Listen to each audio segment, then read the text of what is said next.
Bienvenue dans la Culture d'entreprise en action, le podcast dédié aux entreprises qui vivent pleinement leur culture. Je suis Patrick Vigneault, harmoniste d'entreprise. Aujourd'hui, nous allons parler d'une entreprise mythique parmi les pionnières dans les entreprises à impact, dans les entreprises humanistes. Il s'agit de Patagonia, qui fait vraiment office de précurseur dans plein de domaines, nous allons le voir. L'une de mes amies est une Française, Nathalie Baudouin, qui a eu la chance de faire partie de l'aventure Patagonia pendant 12 ans, de 1989 à 2001, et qui va pouvoir nous témoigner du passé.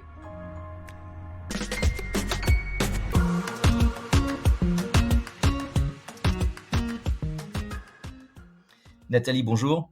Bonjour. Alors Nathalie, comment s'est passée ta rencontre avec Patagonia? Comment as-tu été embauchée? Alors d'abord, je vais parler de ma rencontre avec Patagonia qui, avant d'être embauchée, a été une rencontre au sommet, si je peux dire, puisque j'avais fait le Mont Rainier en 1985, à la fin d'un tour du monde, et j'avais un copain qui m'a offert mon premier vêtement Patagonia. C'était donc un Snap Tee, le vêtement absolument emblématique de Patagonia. Ça, c'était la première chose. Ensuite, je connaissais quand même le magasin de Patagonia de Chamonix, puisque je fréquentais ce magasin en tant que cliente. Sinon, comment j'ai été embauchée? Un jour, j'ai acheté le Herald Tribune, et puis il y avait une petite annonce sur un quart de page. C'était No stockings, no ties, no high heels. Patagonia is looking for its public affairs director and environmental affairs associate, enfin bla bla bla. Et je me suis dit, l'annonce, ça c'est pour moi. Avec une photo très, très emblématique, c'était un gars qui était en train de grimper en haut d'un dinosaure. Et il voulait qu'on parle plein de langues, qu'on s'intéresse à l'outdoor, à la conservation, etc. Bon, et donc j'ai postulé et on était nombreux à postuler. Ça je savais pas, hein, puisque moi j'avais une carrière totalement différente. Et donc il se trouve que j'ai eu la chance d'aller en Californie juste après, puisque mon compagnon travaillait en Californie et je l'ai accompagné. Et donc, je me suis retrouvée à 20 miles de Ventura, qui est le siège de Patagonia.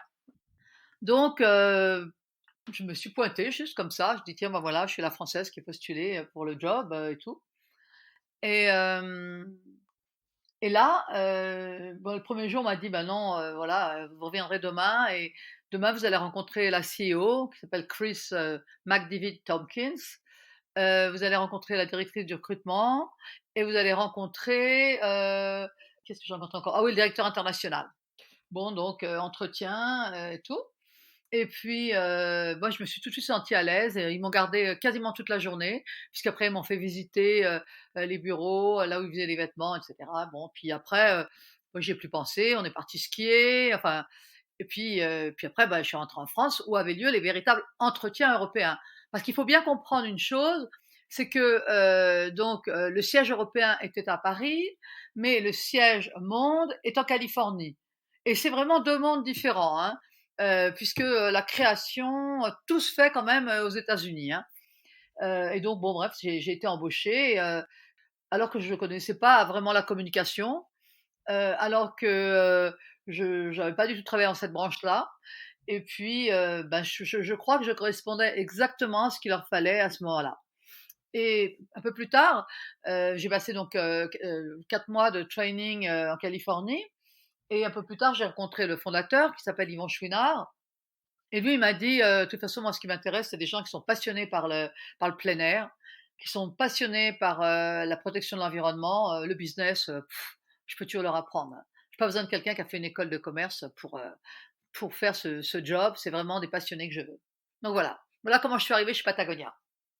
En fait, on a vraiment l'impression que dès le départ, il y a eu effectivement un amour du produit, une volonté de minimiser l'impact. Je crois que ça c'est un des grands principes de Patagonia et vraiment un engagement sociétal. C'est-à-dire que le business, on est là pour faire de l'argent, pour développer les ventes, mais derrière cela, il y a un intérêt supérieur qui est l'environnement. Donc un très grand amour de l'environnement. Est-ce que tu peux confirmer qu'il y a une vraie sincérité derrière?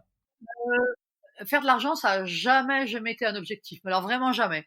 Je connais bien la famille Chouinard, c'est vraiment pas leur objectif. Leur objectif, c'est oui, de faire le meilleur produit et de faire ce qu'il faut pour l'environnement. faire de l'argent. Il se trouve qu'ils étaient au bon moment, au bon endroit, et ils ont fait des choses très avant-gardistes. Ça n'a jamais été leurs objectifs. Hein. Ils roulent encore avec une Toyota pourrie depuis toujours. Leur maison est extrêmement simple, vraiment d'une simplicité incroyable. J'ai eu la chance d'aller dans leur maison aussi dans le Wyoming. C'est pareil, c'est une maison en rondin. Enfin, rien d'ostentatoire. C'est pas ça qui compte. Ce sont des vrais purs et durs, voilà quoi, produits et l'environnement. Ok, formidable. Je trouve que c'est tellement authentique et voilà et l'argent est au service du développement bien sûr, mais derrière avec une vraie volonté d'innover aussi parce que ce qui est incroyable c'est le nombre d'innovations que j'ai l'impression tu vas pouvoir nous le dire. Mais Complètement. quelles sont les innovations qui t'ont marqué toi? Bah, alors moi, évidemment, la plus importante, c'était en 93, les premiers pulls à base de bouteilles en plastique recyclé. Ça a été évidemment la plus innovante et celle qui a fait le plus parler de nous. Enfin, moi, je me souviens d'être passé à TF1, Antenne 2, enfin, toutes les, euh, toutes les chaînes, en France, en Angleterre, partout. Parce que les journalistes notamment, ils veulent toujours voir ce qui brille. Donc ça les avait interpellés. Mais bon, il y a ça. Mais pour moi, le truc le plus important, c'était aussi le passage total, vraiment d'une saison à l'autre, au coton biologique. Et pour nous, gens du marketing, puisque moi j'étais encore au marketing, pour nous, gens du marketing, c'était dramatique parce que nos prix ont augmenté d'un coup de 15 ou 20%, mais ils vont à été intraitables. Absolument intraitables. D'autant plus qu'on avait assez peu de coton biologique à disposition à l'époque. À l'époque, très peu d'endroits faisaient du coton biologique. On était encore au coton conventionnel qui utilise des litres et des litres d'eau. Donc voilà quoi. Ça c'était pour moi un truc très important. Il y a eu certaines innovations qui n'ont pas marché non plus. Hein. Notamment, je pense à ça, c'était un exemple extra. C'était de faire des boutons avec des noix de tagua. Alors des noix de tagua, ça pousse dans la forêt tropicale et une forêt où il pleut beaucoup. Et donc, ils ont ramassé ces noix pour regarder sur Internet ce que c'est exactement la noix de tagua. Et l'idée, c'était de faire des boutons, au lieu que ce soit des boutons synthétiques, c'était des boutons en noix de tagua, complètement naturels. Mais le problème, c'est que les Américains, quand ils lavent leur truc, ils utilisent systématiquement le sèche-linge. Donc, tous les produits, on a eu des retours incroyables. Moins en France, moins en Europe qu'aux États-Unis, parce qu'à l'époque, on utilisait quand même moins de sèche-linge en Europe. Mais les noix, elles éclataient, quoi. C'était pas fait. C'est énorme. Alors, il y a un truc incroyable aussi, on a l'impression que ça a été une entreprise aussi assez avant-gardiste sur le plan, de la gestion des équipes, sur le plan humaniste avec, je crois des crèches ouvertes très tôt, de la nourriture, Ah une ouais, cafétéria bio très vite. ah ouais, tout à fait, tout à fait. Moi, mon fils a eu la chance d'être à la crèche justement en Californie en 94. Et en fait, c'est Malinda, la femme d'Yvon, qui, quand elle a eu Fletcher, le premier, bah, a décidé qu'il fallait quand même qu'on ait une crèche sur l'entreprise, quoi. Et cette crèche a été une des premières crèches subventionnées des États-Unis. Et elle existe toujours. Et maintenant, il y a les enfants des gens qui étaient à la crèche qui y sont. Enfin bon, là actuellement, Claire, donc la fille de Malinda et Yvon, a deux enfants qui sont eux-mêmes à la crèche. Claire, je viens d'apprendre, parce que j'étais en conversation il n'y a pas longtemps, enfin cette semaine d'ailleurs, avec Yvon et Malinda. Claire vient de reprendre le produit. Donc si vous voulez, ça continue, quoi. C'est vraiment une boîte de famille et les choses continuent, quoi. Alors C'est ça qui est génial. en termes d'innovation, je crois qu'il y a aussi, pas mal de choses en termes au niveau de l'écosystème, notamment, je crois que 10 des bénéfices étaient reversés très tôt en 1986 aux ONG, ça s'est transformé en 1 du chiffre d'affaires, je crois. C'est devenu Oui, aussi la première B Corp, en Californie et voilà et absolument. beaucoup d'implications dans l'écosystème pour porter, la cause de l'écologie, je crois. Mmh. Oui, complètement. Alors en fait, ça fait longtemps que c'est 1% des ventes parce qu'en fait, compte 10%, comme vous expliquais, on peut les truander au niveau du bilan, hein. Donc quand c'est passé à 1% des ventes, ça a vraiment changé les choses. Et les 1% des ventes, c'était dès 94 ou 95, enfin très, très tôt, hein. Donc ce qui est amusant, c'est drôle que tu parles de ça parce qu'en fait, bon, une de mes casquettes, au départ, c'était ils appelaient ça Environmental Affairs Associate. Donc, c'était effectivement de m'occuper de l'environnement. chose à laquelle, même si j'adorais le plein air, je ne connaissais rien et je ne connaissais pas les associations.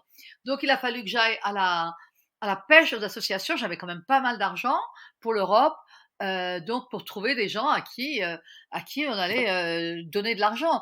Donc je me souviens notamment de Surfrider Foundation, qui est maintenant une grosse association, mais on a été les premiers à leur donner de l'argent. En Allemagne, c'était Pesticide Action Network, je sais pas comment ça s'appelait.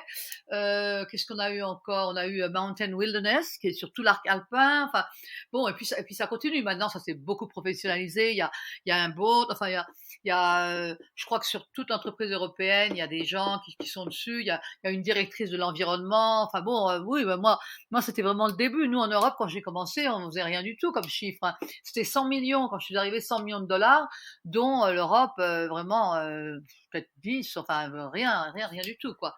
Et maintenant, c'est 1,6 milliard, je crois, pour cette année fiscale. Et le truc dingue, c'est que la crise sanitaire que nous vivons là n'a pas du tout, je parlais avec la directrice marketing il n'y a pas longtemps, n'a pas du tout ralenti les ventes parce qu'en fait, dans la mesure où ils ont fait un site web extraordinaire avec des vidéos enfin, très puissantes, ben, ça n'a pas tellement ralenti les ventes, quoi. Oui, et puis on voit les entreprises qui ont des fortes cultures et puis en plus qui se basent sur l'écologie, etc. Actuellement, effectivement, elles sont au contraire, elles ont un phénomène d'attraction et on voit une sorte de résilience. Alors il y a aussi quelque chose qui m'a vraiment marqué chez Patagonia, c'est cette cohérence et l'alignement vraiment total et quelque part un caractère très entier parce que c'est une entreprise qui vend ses produits mais qui est là pour garantir à vie ses produits, je crois, en partie, pour, Mais c'est ça, j'allais te pour dire dire à mais vie. gardez-les le plus longtemps possible, pour même appeler à réparer. Je crois qu'il y a un énorme programme de réparation des produits, je crois. Ça s'appelle le workwear. Alors ça, c'est relativement récent, hein. Je crois que ça a une dizaine d'années, hein. C'était après que je sois partie. En tout cas, la garantie à vie, ça a toujours été, hein. Donc ça, c'était vraiment une des volontés d'Yvon Chouinard. Et d'ailleurs, le credo à l'époque, c'était on ne veut pas être à la mode. On veut faire des produits qui durent, justement pour qu'on va les ressortir plusieurs années plus tard et ça sera toujours la mode.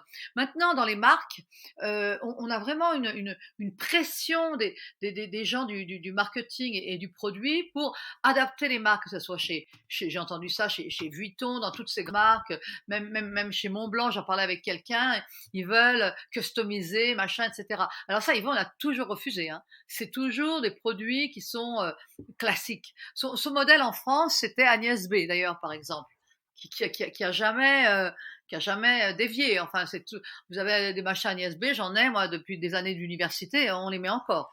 Patagonia, c'est pareil. On en a juste un petit peu assez. Et alors, ce qui est aussi incroyable, c'est cette relation avec les clients et pourtant le prix est relativement, élevé, hein, je dirais, donc c'est un prix qui n'est, voilà, qui et il y a quand même une relation extrêmement forte avec les consommateurs, j'ai l'impression. Oui, depuis toujours, hein, ça. Puisque depuis toujours, alors ça faisait partie de notre boulot au marketing. Depuis toujours, on avait un programme pro, enfin, un programme pour les professionnels, les skieurs, les kayakistes, etc. Et on leur proposait nos produits et en échange, enfin, ils les achetaient à prix réduit, on va dire. Et en échange, ils devaient nous envoyer des photos, mais pas des photos, je pose avec le Mont Blanc derrière, hein, vraiment des photos en action. C'était vraiment les premiers qui ont fait les photos en action. Maintenant, je trouve qu'il y a Arterix qui s'est mis aussi sur le créneau, mais c'était vraiment les premiers. Je trouve. Et en fait, la personne qui s'occupe des photos, enfin maintenant elles sont trois, a créé un lien absolument incroyable avec des photographes du monde entier, hein, vraiment du monde entier. D'ailleurs, quand on regarde maintenant il n'y a plus de catalogue, c'est tout en ligne. Maintenant que ce soit les photos ou les vidéos, c'est vraiment d'un niveau professionnel. Et d'ailleurs, il y a un nouveau département qui est le département film. Et c'est des films très ambitieux, aussi bien au niveau sport qu'au niveau activisme. Nathalie, aussi une autre question. J'ai entendu dire que Patagonia avait dissous son département RSE en quelque sorte pour décentraliser cette mission, ce souci de l'impact auprès de tous les employés. Est-ce que c'est vrai? Oui, alors ça c'est vraiment, beaucoup plus récent, hein. Je crois que ça date d'il y a 7, 8 ans, sous l'impulsion de Rose et évidemment de d'Yvon Chouinard aussi. En fait, ce qui s'est passé, c'est que moi, je me souviens très bien, en tant que responsable marketing, je me bouffais souvent le nez avec la personne aux États-Unis qui s'occupait de la RSE, de l'environnement et tout, parce que les deux choses étaient parfois un petit peu antinomiques, tu vois, ça allait pas toujours. Et donc, en fait, l'idée, c'était de dire que c'est la responsabilité de tout le monde de s'occuper de la protection de la planète, de s'occuper de la RSE au niveau du produit, etc. Donc, il n'y avait plus de département RSE. Et ça, ça m'a été confirmé par quelqu'un que j'ai entendu faire une conférence il y a 2 ou 3 ans ici en France. Et ça a été un énorme changement et à mon avis très très positif, hein.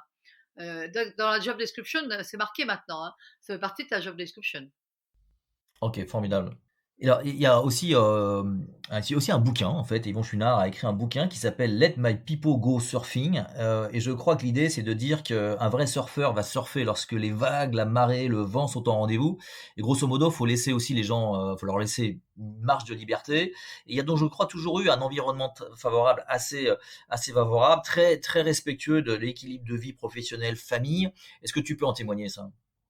Ah oui, oui, tout à fait, tout à fait. Bon, évidemment, quand on était à Paris, c'était plus difficile pour aller surfer, hein. Mais enfin bon, heu, moi j'ai été quand même je passais énormément de temps en Californie et c'était vrai que, ça c'était, quelque chose, enfin un vrai équilibre. Ou même, quand on demandait du temps de libre, si on avait une raison, on vous l'accordait. Maintenant, il y a vraiment, maintenant c'est très cadré. Maintenant, si vous voulez donner un mois pour une association, je crois qu'on vous le donne. Enfin, ça c'est beaucoup plus récent, hein, ça. Moi, ça j'ai pas connu ça, hein. C'était après que je parte. Alors, est-ce qu'il y a des anecdotes dans toute cette histoire qui t'ont particulièrement marqué au sein de Patagonia? Des anecdotes, mais j'en ai des wagons. C'est marrant parce que j'ai parlé récemment à mon fils qui est en train de démissionner d'un boulot parce qu'il gagne beaucoup d'argent, mais les gens ne lui plaisent pas. Tous les gens avec qui on était chez Patagonia sont encore des amis. Mais c'est clair. On travaillait avec des gens qui étaient comme nous. On aimait les mêmes choses. On aimait complètement les mêmes choses. Alors, après avoir vécu une telle expérience, est-ce qu'il est difficile de travailler dans d'autres entreprises quand on a vécu cela? Bah, ça, Patrick, c'est vraiment la bonne question, hein. Moi, je dois dire que quand j'ai quitté Patagonia ou chez Patagonia, il y avait rien d'impossible. C'est-à-dire qu'on avait une idée, ben, on essayait et puis ça marchait pas, ben, ça marchait pas, mais il y avait pas comme c'était un peu l'esprit start-up, on n'avait pas de cadre, on n'avait pas de procédure, enfin, c'était vraiment, c'était c'était assez facile. Donc moi, enfin, je donne mon expérience personnelle, hein. Quand j'ai quitté Patagonia, alors que j'avais tout appris sur le terrain, j'ai cherché un job équivalent, puisque j'étais arrivée à un salaire quand même assez important, parce que j'étais co-directrice générale à la fin. Donc, je cherchais sans diplôme d'HEC. En France, c'est quand même le truc qu'il faut avoir.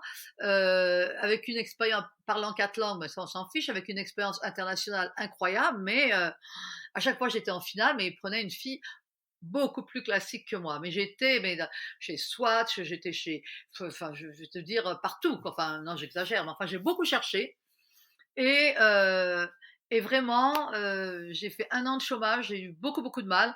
Et du coup, je suis retournée à mon premier job. Je suis retournée aux arts et métiers, enseigner l'anglais, la communication, etc. Enfin bon, ce qui était, voilà. Et donc, ça n'était pas évident, hein, pour moi, hein. Donc, j'ai divisé mon salaire par 3 environ. Et bon, bah, je me suis fait, hein, j'étais à Cluny. Et après, j'ai monté une petite boîte qui s'appelait Green Press. Et juste après, j'ai été contactée par une boîte au Canada qui correspondait complètement aux valeurs que je connaissais déjà. Mon nom avait été donné par Patagonia, naturellement, hein. Et puis voilà, puis bon, après, j'étais repartie, j'ai refait une carrière au Canada pendant près de 10 ans à Vancouver. Voilà.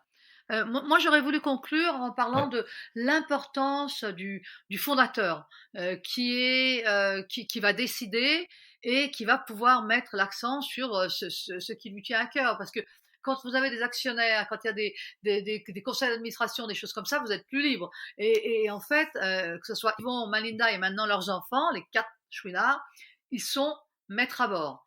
Donc, ils peuvent donner 1%, ils peuvent être, peuvent décider de devenir des activistes, de dire: «On est là pour sauver la planète» et cetera et cetera. Et ça, c'est une liberté absolument incroyable. C'est les seuls au monde dans le domaine sportif d'avoir un chiffre d'affaires aussi important en étant une société familiale. Jusqu'à très, très peu de temps, hein, je crois qu'ils connaissaient encore tous leurs employés, hein. Maintenant, ça devient difficile, mais pendant très, très, très longtemps, ils ont connu tous leurs employés, hein. Et Malinda, je crois aussi, continue à aller chaque jour à Ventura au bureau. Ouais, en fait, tu as vécu quelque chose vraiment de fantastique qui aujourd'hui se met en œuvre dans beaucoup d'entreprises, effectivement, une structure horizontale, une confiance, bah, de le droit à oser et cetera. Nathalie, un énorme merci pour ton témoignage. Je trouve que c'est vraiment magnifique. J'espère que ce sera utile. Merci encore. Au revoir. Au revoir.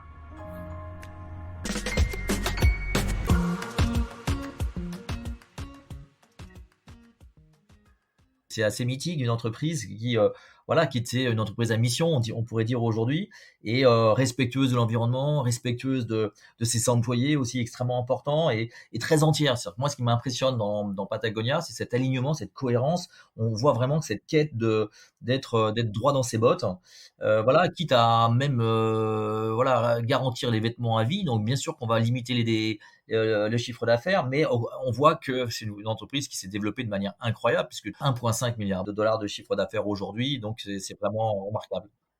Et si vous avez aimé ce podcast, n'hésitez pas à en parler autour de vous, n'hésitez pas à liker, notamment si vous êtes sur Apple Podcast, et mettre des commentaires parce que ça booste la diffusion. Et puis surtout, si vous avez des amis chefs d'entreprise qui se posent des questions, bah voilà, et assumez vraiment qui vous êtes, comment vous faites les choses, et vous pouvez vraiment faire les choses à votre façon, de manière complètement atypique, mais en ayant toujours une cohérence et en mettant l'humain au cœur de votre projet. Merci encore.